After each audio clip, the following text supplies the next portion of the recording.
Coming up on today's wrestling news, Triple H shoots on WWE fans. There are rumors of even more WWE releases somehow. Backstage notes on SummerSlam and Cardi B. And I have an NXT UK story which doesn't involve the word accused. I'm Adam Wilborn. I'm coming to you live from the command center here at WhatCulture Studios. I'm Adam Cleary. And this is the news. Right, let's dive straight into it then with this story about Triple H that was, well, everywhere on social media last night. He did ahead of TakeOver in Your House this weekend, which I'm really looking forward to, if I'm honest, but was quoted as saying fans, quote, ruin their own stuff by overanalyzing the product. He had a bit of a rant, if I'm honest. He said, it's a funny thing to me sometimes that in our business, everybody is so worried about where people are going to go or land and how is this going to play out long term in the future. Do you have to say, I like it, but I like this thing more, or I like it, but I don't like it as much as I like that one? Just watch it or don't and stop trying to figure out where everything goes. The fans ruin their own stuff half the time, trying to figure out where everything goes and why it's going there and how. And then they try and pick up their phone, or then they do. Then they pick up their phone and go search for the thing to find out what it is that can ruin it for them, so they're not surprised when it happens. I don't know if I'm going to get pelters for this, but the thing is about this Triple H story, Adam Wilborn, is he's not, strictly speaking, wrong. No. We do have a culture where we massively overanalyze everything. Like, you look at the MCU. It's an entire, cinematic juggernaut based on the fact that they know people are going to overanalyze things. They play into that. We do look for things that aren't there, and we do get disappointed when it doesn't meet our expectations. Yes, but the problem is, when you are in charge of one of these products, you don't say that. You can't tell people that. You've just got to try and do the best you can to deliver the best product you can. And I think if you're this gotten to in that situation, that's maybe quite telling. Yes, I think overall he's been quite gotten to recently, being like, there wasn't even a war, so I'm not even bothered. Wasn't even a war. So look, I get it. I'm sure it's what many wrestlers say. Oh, bloody fans! They're always theorizing and speculating, and we're guilty of doing the exact same thing here at WhatCulture. But that's the way things are nowadays. Like you say, whether it's the MCU, whether it's a new 30-second film trailer that comes out, people are all over it looking for Easter eggs or speculating as to what's going to happen or happy or sad about anything. What I will say, and I saw the Dadley saying this on Twitter last night, what I will say is, don't say people stop watching it, because the last time you did that, we literally talked about the promo we did on Twitter a few years back on Monday Night Raw as part of our Raw review just the other day, and it's like they're down 2-3 million views, and I know viewing habits have changed since then and blah blah blah, but just I've never known anyone say don't watch it then. Like you say, it's a bonkers strategy, and in theory people sit there and say, well, competition's good and it'll improve whatever we get to see. Yeah. That didn't happen on the Wednesday Night Wars, in my opinion. It was a lot of hotshot stuff from both shows, but particularly from NXT. NXT has got vastly better since it moved to Tuesday nights. It's gotten to is the perfect way of summing it up, Cleary. It's just I don't really know what more you can say other than if you cannot be in a position as powerful as Triple H and think that is an appropriate way to address your audience and to address very valid criticisms your audience have had. I hate coming down one side or the other of this. Everybody knows I did the NXT show here on WhatCulture for ages. I love NXT, but there was always a vibe of NXT was trying its best to outdo AEW. AEW was just making its own show. And if you look at the way both companies conduct themselves when they talk about the fans and they talk about interaction and they talk about criticism that they both get, Tony Khan's strategy is, well, we're doing the best we can. We hope you'll tune in. We really like it. We're trying to put things in place that you're going to love. And Triple H is like, oh, I don't like it, do you not? Well, actually, you're the problem, not me. So bye. Yeah, and I'm fascinated to see where this goes going forward, because when fans return, if they don't like what they see, they are going to let people know about it. And it's going to be... I remember, of course, if they don't like what they see, that's their fault for not liking it, remember, of course. So actually what they want to do is internalize that disappointment, look at how it reflects on them, and actually just give Hunter a break. You know what I mean? He's putting on the best wrestling in the entire world. But here's the thing, if you're excited about watching WWE in future, maybe you might not be if there's even a load more releases. Now, I've been out of the loop for ages, me. I heard some people got let go. Is that right? Anybody good? Anybody I've heard of? Well, I was going to say, which time are you talking about? The other week. Yeah, Probably there's a few big. I don't know if there's any. Braun Strowman? Yeah, all right. Yeah. Nobody important then, people like that. Well, that apparently is not the end of it. WWE has made a big of a thing the last 18 months of just letting people go completely out of the blue, usually in massive big chunks. And according to Andrew Zarian of the Mat Men podcast, we have not seen the last of this. Now, I will say, if you want to stick your gun to your head and say there will be more releases in WWE, that doesn't feel like a massive, particularly big story or scoop. But what's interesting about this is, A, the next set of releases might be quite recent, but also the theory behind why this is happening. Now, we do know that WWE went through a huge period of just hoarding all the talent in the world. They rationaled that there could be no competition if there was nobody to actually wrestle for the competition. So basically hoovered up every single over hot, exciting pro wrestler over a period of about 3 or 4 years. And now, of course, with attendances not existing at all, pretty much, and everything that's gone on the last year, and all these other factors that have contributed to a massive reduction in their overall, I don't know, not their income, because they still make loads of money, but they're on a bit of a crunch at the minute. They have let scores and scores of people go to free up the wage budget. Now, apparently, as we saw with the Aleister Black story, where there was some talk that they might look to get him back already because some people thought he'd been let go too early, this actually is not some random what on earth are they doing thing.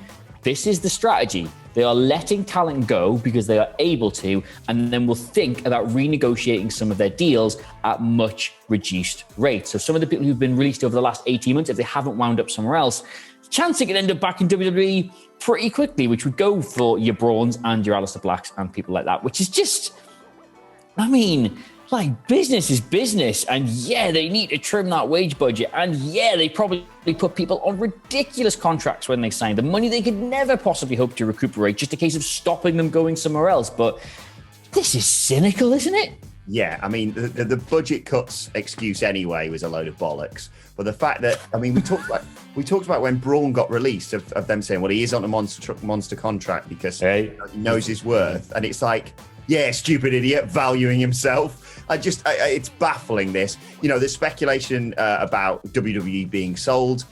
I'm 50-50 on it. I get more and more convinced by it day by day, but I still think that, like you say, this is part of a big strategy. Nick Khan, who I'm going to talk more about in a second, has come in. It's like still his first year, if I'm not mistaken, as a president of WWE. And yeah, they're making boatloads of money, more money than they probably ever had with those TV deals. And they're a content factory rather than a wrestling company nowadays. Hence why they can just say, bollocks to the fans now. But yeah, that is just so cynical of them to turn around and say, oh, well, okay, I know we said we pay that, but what if you're unemployed? What would you take? It's like, oh, okay. How many times since Nick Khan has taken this job do you think he's looked at a piece of paper and gone, how much? I think it's 2 or 3 times a day, you know. Yeah. And it's also one of those things where I think that they are convinced that the threat of AEW has now been lessened. I mean, obviously AEW doing awful numbers on Friday nights, but a lot of reasoning behind that. But even so, they're certainly not troubling Monday Night Raw demographics aside and all that to the extent that maybe some people had hoped that they would. So they're sort of going, oh, right, well, we don't need necessarily all of these people, so let's get rid of them. It's still absolutely brutal. And the fact that they are firing people, I mean, we saw it with Thea Trinidad recently, of course, and Aleister Black, Tommy End as well. Ironic that I've mentioned those two names together, of course. But the fact that they're going, yeah, we'll just sack people to then say, what's the bare minimum you'd accept to do this job is...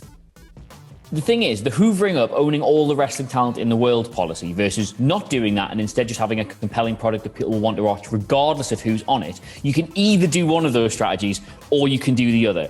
You can't just hoover up all the talent, then go, oh, actually, we don't need everybody. Then release loads of people, but not make an effort to actually have a really tight, well-constructed, interesting wrestling show. If they let all these people go, good, fine. Yes, they should. There's so many better places to work for underused talent than WWE. But then what happens is you can't go, oh, well, one company's popped up and actually we're still here. It's not actually killed us. It's not been the end of the world. So we'll let loads of people go. Because then you create a marketplace by which other promotions can pop up. Like, it's no coincidence. Like, what happened to Ring of Honor is purely because there's virtually no talent there for Ring of Honor, stuff like that. But imagine now with, like, access to these streaming platforms and how much more accessible the talent is and all the opportunities to collaborate with other large promotions. Like a Ring of Honor, for example, I'm just using them because they're a well-known name, but could be absolutely anybody. Yeah. Could just get some of this talent and then do really well. And all of a sudden it's like, oh, it's not actually one company that we've got to worry about. It's like 10 because there's so many good wrestlers out there who we actually inadvertently helped to massively raise the profile of before underutilizing and releasing, thus giving them the work ethic to go out there and succeed on their own terms.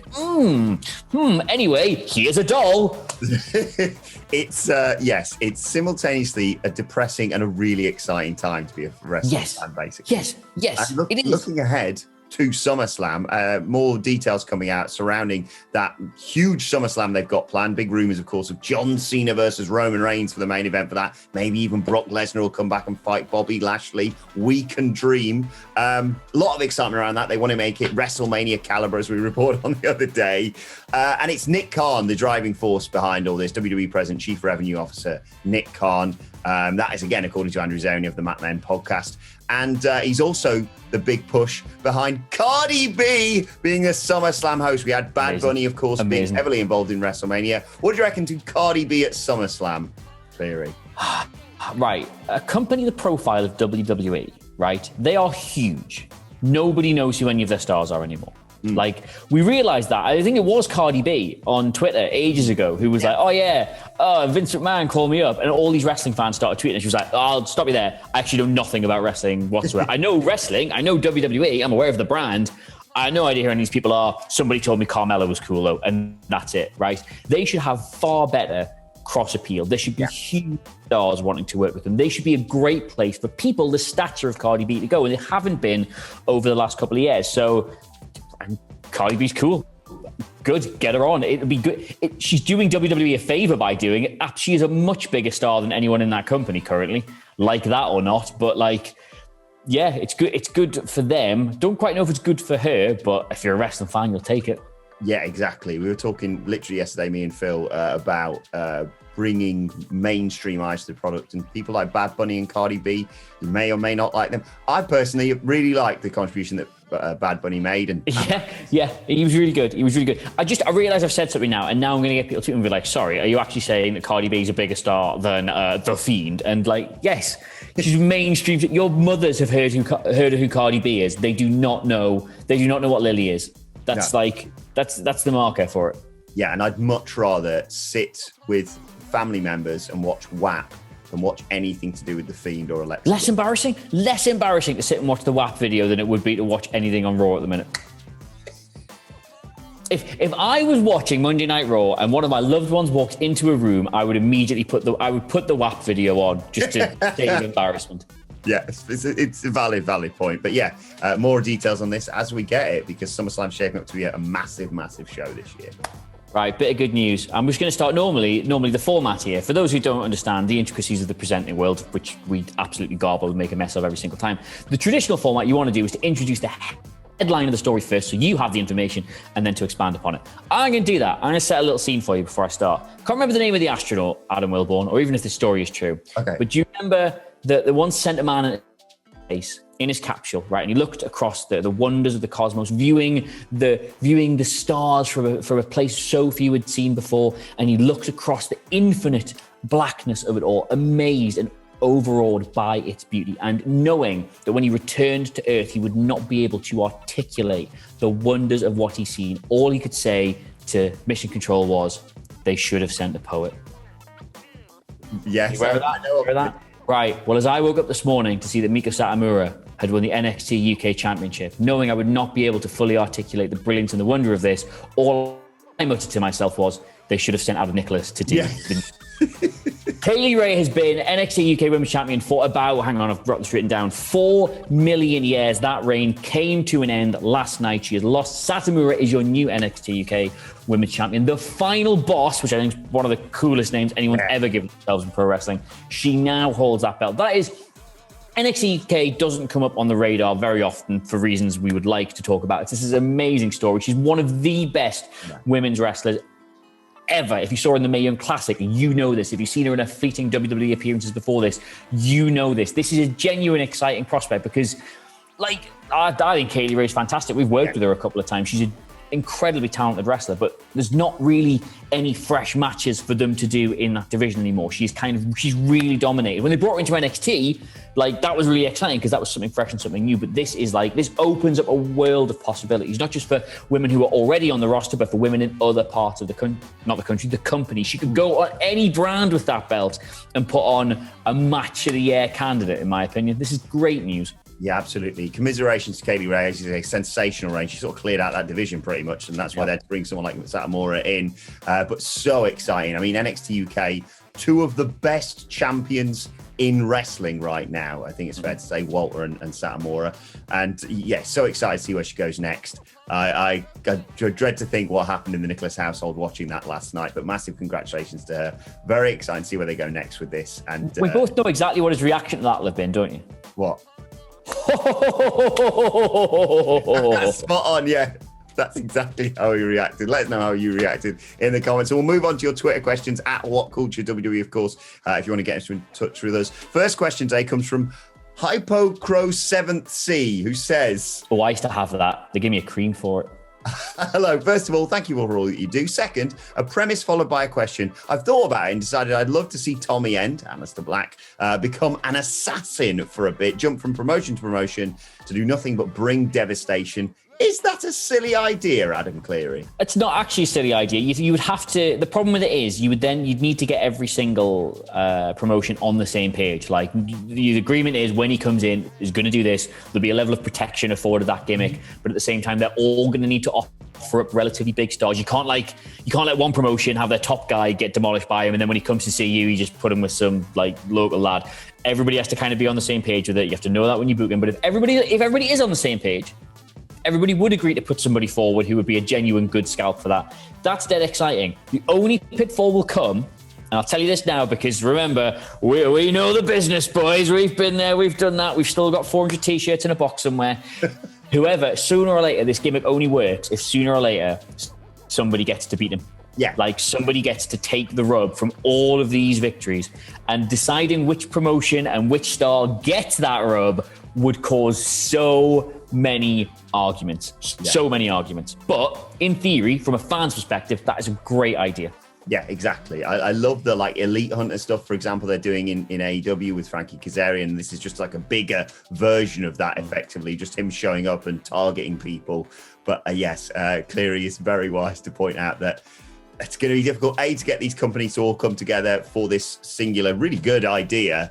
And then, yes, when it comes to an end, a Tommy End. How do you do it, and who do you give it to is the ultimate question. And you maybe need to start there and work backwards with that in mind.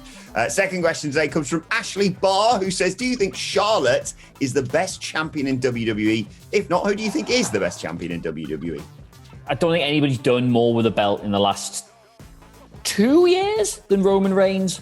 Like, if you think about where he was sort of right before he dipped out pre-pandemic, everyone had kind of given up on him. He was just going to be in the main event picture forever, whether we liked it or not. Now he's like genuinely the most watchable thing across the entire company. Like, the guy's been fantastic with it. He's really elevated that belt. In terms of just like who is the best champion, as champion is sort of like a broad term to describe them. Charlotte's excellent. Charlotte always does really well when she has a belt. But in terms of the current reign, I couldn't look further than Roman. There we go. Thank you. Yeah, I've got to agree with you. Like, people, have a go at Charlotte a lot, but I think I never get. I understand why, because people hate it when something feels forced upon them, and Charlotte's just been there all the time, and she gets inserted into things. But it's always fairly character driven. Like, yes, she doesn't deserve this spot, but she feels like she does. Her entitlement comes from her ability and all this, and she never lets you down. No. I think if Charlotte retired tomorrow, she's already the greatest woman in WWE history. I think she retired tomorrow. She's been a bit off, I think, since she's returned. I think I agree with something with this Rhea Ripley storyline. She's a great champion, but she's no Roman Reigns, who is the best champion in WWE right up until Sunday night, when Cameron Grimes becomes the $1 million champion, of course. Final question today comes from Matt Rains, who says, happy Friday, brothers. I've been watching the Lost Treasures of WWE series and was curious if you guys could have only one piece of wrestling memorabilia Which would you choose? Have a great weekend, guys. Cheers. Cheers to you, Matt. You have a great weekend. We are going to have a great weekend here at WhatCulture because, of course, it's coming home and Andy Murray can't stop me from saying that today. But yes, Cleary, wrestling memorabilia. What do you fancy? I'm going to go. Look, I thought obviously it's a treat for everybody just to have me on full stop. I've got an even big. Why don't you give your answer while I go and sort out another treat for everybody? All right, I'm going to go. I know exactly what bit of wrestling memorabilia I would want, and I'm going to show you it. Oh, wow. Okay. The bit of this is so surreal. The bit of wrestling memorabilia I immediately thought of, I think it's outlandish, it's preposterous. It's probably mostly owned by Conrad Thompson. It's a Ric Flair robe. I think, signed or not, we've all thought what it would be like, and you've seen people at those, events for WWE fans when they get to wear those robes. That's what I'd pick, the Ric Flair robe. But Adam Cleary, I'm very excited. You've gone rogue here, and I'm so excited to see what wrestling memorabilia you want. Oh, look at that. There you are. Genuine wrestling memorabilia. That's so heavy. Yeah, it is. I think, do you remember when me and you did some filming together and you took a photo of me wearing that and it looked so preposterous on my shoulder, the Defiant World Heavyweight Championship. Amazing. Beautiful it's belt. Amazing. Proper belt, that. A proper championship belt. That. So it's a piece of Brit Rest history, that. Yeah. One you haven't got to delete photos of either. That's really good. Right, so let's move on to today's and finally, just something nice to end the week with. Friend of the channel, Dylan Postal, better known, of course, as Hornswoggle, who announced yesterday that he has been adopted by his stepmom. He said on Mother's Day, asked him to adopt me. And today we went to the courthouse to make it official. She raised, brackets, put up with me for the last 25 years to want to make it a real thing. Today is a good day.